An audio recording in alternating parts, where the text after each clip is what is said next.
Chris Ruddy, thank you for joining me on UpFront. You're a close friend of Donald Trump. You speak to him quite regularly. How's Trump doing right now as he gets closer and closer to becoming only the third US president to be impeached? Judging from his Twitter feed, he seems to be cracking under the pressure. I don't see that at all. I think that the president is a guy that likes to tell you what he thinks and how he feels. And he's been tweeting quite a bit for several years now, so I wouldn't read into any new tweets that he's doing. I think he likes, this is a guy that I always say he likes to walk on fire. He can walk on fire and not even feel it. He thrives on battle. He thrives on these political controversies. He's wired differently than most of us. I always say, I think we can agree on that. If there's a fire, he's definitely wired differently. If there's a fire, well, you know, most of us, if we see a fire, we flee from it. If we see a fight, we flee from it. He wants to run to it. He likes to address problems or tackle problems or confront issues. Not the style that maybe you and I have, but it works for him, and it's been very successful over a long period for him. You say not to read much into his tweets. Just this week he tweeted about the impeachment hoax in capital letters, which sounded very stable. What was the last thing the president said to you about impeachment when you last spoke to him? Well, I don't discuss what the president tells me in private conversations, but I can tell you that we both agree that the impeachment was a political act. That this was started because the Democrats are a year away from election. They really have no candidate that can defeat him.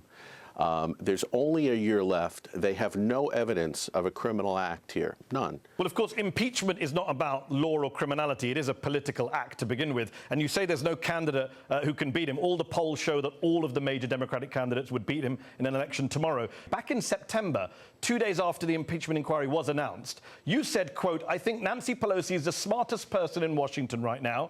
You said, quote, "You're not sure this White House is prepared for this and that Trump is being dismissive of the whole process." Why? Why isn't he taking it seriously, given you've also described this process as, quote, "a mortal threat and grave danger to his presidency"? I can't speak for Donald Trump, and I don't want to presume, even though we've been friends for a long time, I don't want to presume that I'm here today speaking on his behalf. I can only speak on behalf of Chris Ruddy and Newsmax, the company I represent. And, do you, Chris Ruddy, think he's not taking it seriously? Well, I think he believes that the best way to deal with this is how he's dealt with other controversies, to be very reactive and to comment and respond every time there's a criticism, with him doing it.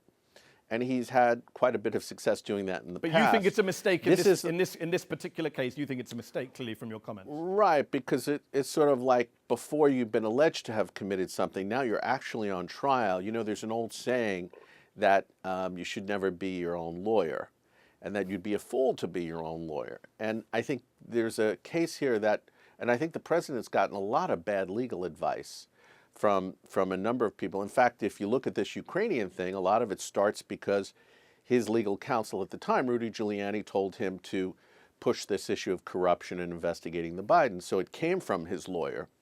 And I think that, you know, the president didn't dream this up himself. And now we're dealing with this as a major political controversy and now an impeachment issue. Let me just ask you this. According to a poll this week, only 7% of American adults think it's okay to ask a foreign government for help with a US presidential campaign. Are you one of them, Chris Ruddy? I believe that it's inappropriate. We should not be asking foreign governments to be involved in any political campaign or anything related to a political campaign. So when Donald Trump does that, do you think it's inappropriate that he does that? Absolutely. I disagree. Now, I do believe that as the chief law enforcement officer in the nation, he can make a request like that. I also believe that it's not a criminal act. Yeah.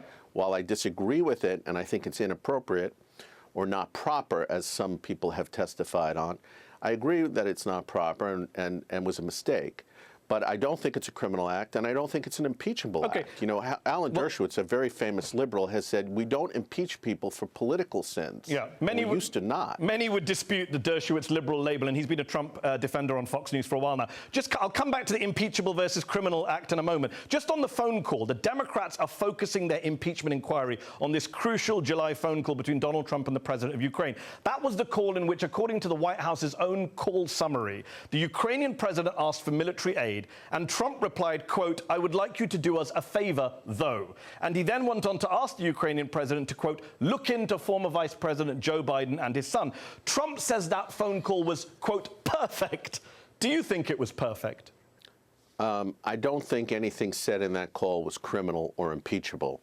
I would disagree with the assessment that it was perfect. What was wrong with it? But it's his assessment, and he's allowed to make his assessment. In your view, what was wrong with it? My view on this is, and it's always been the same, I believe that you should never investigate someone unless there's an evidence of a crime. That's the due process legal system we operate under. I believe it was very wrong and unjustified for there to be a 2-year political investigation of the president on Russia because an allegation was made. I said it at the time that this was an allegation in search of a crime, and that's not the way the system should work. The president was victimized by this. Now, he is saying, hey, they went and investigated me. Why can't I investigate them when I think there is something fishy going on in the Ukraine? But what do you think was wrong with the call? I have not seen any evidence. I'm just asking, what do you think was wrong with the call? You say it wasn't a perfect call. What was wrong with it?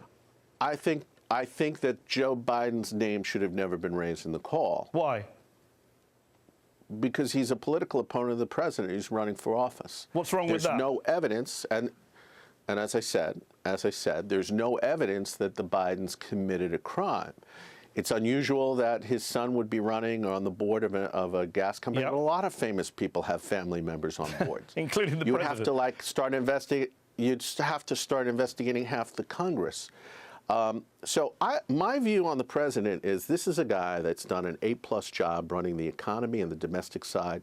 He's done a fantastic job on foreign policy in a lot of areas.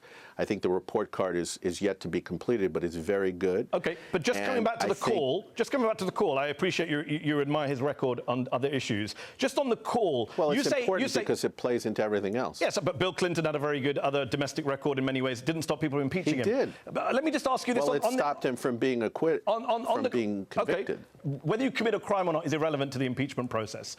But in terms of it being an impeachable offence, a high crime or misdemeanor, well, it is because Bill Taylor, the U.S. ambassador to Ukraine, said last week in testimony to Congress he thought it was totally inappropriate to tie the two things together. He says it was crazy to make U.S. military aid dependent on the Trump presidential campaign. The National Security Council's Colonel Alexander Vindman said this week in what many describe as damning testimony, he thought it was inappropriate. How is that not an impeachable offence when his own people are saying that they thought this was the wrong thing to do, to use the power of the presidency to help your own personal presidential campaign? If that's not impeachable, what is? Colonel Vindman said that he felt the president did not act properly. He never said that he acted illegally or criminally. Chris, and that it's not about criminality. I have to jump in here. We agree. We don't know whether the Trump did anything. I disagree with you. The impeachment is not about the crime. I'm sorry to break this to you. The impeachment has nothing to do with committing a criminal offence. No, Alexander Hamilton makes that clear in the founding. The Constitution is very clear that it does not require a criminal offence to be impeached. In fact, Gerald Ford once said a high crime and misdemeanor is whatever the House defines it as you know. I hate to break the news to you, but the ultimate jurors are the American public, and they expect, I believe, and the poll numbers the House of showing Representatives this, will be voting. There is, if you go across the country, there's not broad-based support for this impeachment. More Americans than not, Chris, support removing him from office, just on a factual basis. And then supports the argument that is. But let's go back to Colonel Vindman. Yes. He said that it was. He never said the president committed crime. Ambassador Taylor never spoke to the president. He's saying that he was told by other officials that it was a quid pro quo. The president has denied that he ever withheld the aid in demand for this. Now, I get you, Bill Taylor is saying that he heard from other people that said the president may have wanted this or not. That's for Congress to investigate. That's for the legal authorities to investigate. And I do think that would be very serious if that happened. The president has said he did not require a quid pro quo. So just to be clear, Chris, for your perspective, you believe that unless the president has committed a crime, broken federal law, he cannot be impeached. That's your view. I believe that that should be the standard And But that isn't the standard. That wasn't the standard in the case of Bill Clinton or in Andrew Johnson, the previous two presidents who were impeached. There's a lot of things. I think it's wonderful, Mehdi, that you're researching what the founding fathers have said, but the Constitution and the law is based on what people today say it is. And today the House of Representatives defines high crimes and misdemeanors. If President Obama in 2012 had asked the Ukrainians to find dirt on Mitt Romney or a Romney child in exchange for US military aid, do you think the Republicans would have been okay with that? They wouldn't have impeached Barack Obama? Seriously? I don't know if they would have impeached, and it's a really big hypothetical. But it's not a hypothetical. We know they went after Hillary Clinton on Benghazi. They talked about impeaching Hillary Clinton for Benghazi. One of the things that the Trump people and the president have alleged is that Obama and his administration officials essentially asked the Ukraine to find dirt on the president's campaign manager and to drop some of those bombshells in the middle of the election. And now we don't know if that happened or not, but they've alleged that to have happened. And that he also has alleged that he was spied on by the Obama administration or potentially foreign intelligence agencies. I don't know if that's true or not. Well, he lied about the spying. He lied about the tapping of phones. That was a lie from the president. His own Justice Department said there was no evidence of his wires being tapped, as you know. Well, again, I haven't investigated all of it. I'm not. Well, it's public record. The Department of Justice says there was no tapping of his phones. That was a lie. That's why he's never repeated it since that tweet in 2017 where he made that claim. Well, again, you should ask the White House about that. I don't need to. The Department of Justice has said that there was no tapping of the phones. That's a fact, Chris. Have them on the show. Great. Okay, but you were just making a claim. I'm just correcting you. It is not correct to say that his phones were tapped. I said that the president alleged that he was spied on, and campaign officials alleged they were spied on. I did not say whether it happened or not. You repeated a false allegation. The problem with Donald Trump is he makes a lot of these false... I repeated what the president has alleged. Which is false. I'm not saying it's true or not. I'm not agreeing. Fine. I'm saying it's false. I'm not sure that it's false. Let me ask you this. You say that Trump makes allegations. Isn't the problem here is he makes so many false claims, especially in defending himself? He said that these ambassadors and people testifying in Congress, he said that they're never Trumpers. And by the way, he calls never Trumpers human scum. He says that Ambassador Bill Taylor is a never Trumper. Colonel Alexander Vindman is a never Trumper. There's zero evidence for that claim. How can you be a never Trumper if you literally work in the Trump administration? I do not know what the president knows about those individuals, but what I know and what I've read about them are they're exemplary public officials that have dedicated their life for service to America. I'm not going to criticize them. I do know people that know Ambassador Taylor. They say he's a man of great integrity. But they're not never Trumpers, are they? Word. But they're not never Trumpers. There's no evidence that they're never Trumpers. Again, I'm not aware of what the president, but I have no evidence that they're motivated by anything by the. So it's a false charge. I have no evidence to accuse them of anything improper. So Chris, Chris, we agree. You have no evidence. I have no evidence. Nobody has any evidence. When you make a claim against someone without any evidence, that's called a falsehood. Trump falsely accused them of being never Trump without any evidence. Again, I don't know. Again, you've got to ask the president these questions because I don't know what he knows and why he's making the allegation. But from what I know, I think that they're upstanding public servants. And they saw something they didn't think was right. But as far as you're aware, they're not never Trumpers. Again, I haven't investigated, but I haven't seen anything that would indicate to me. Come on, Chris, this is a very odd defense. Anytime someone says anything, you don't have to have an investigation. If I say today you're a Democrat and you say you're not, I can say, well, I don't know, they haven't seen any evidence. That's not how it works. The burden is on me making the accusation to support my accusation. Trump doesn't do that. He falsely smears anyone he doesn't like as scum, as never Trumpers, as deep state. That's wrong. You can say that. You don't speak for Trump. Why don't you say that's wrong? Well, actually, I don't think he ever called them scum, but... He called never Trumpers scum. Hold on. No, Chris. He called never Trumpers scum, and he called them never Trumpers, so that by definition, he is calling them scum. I told you that I don't agree with everything the president does or says. That's what I'm asking. I told you that I disagree with this particular characterization based on the information I know.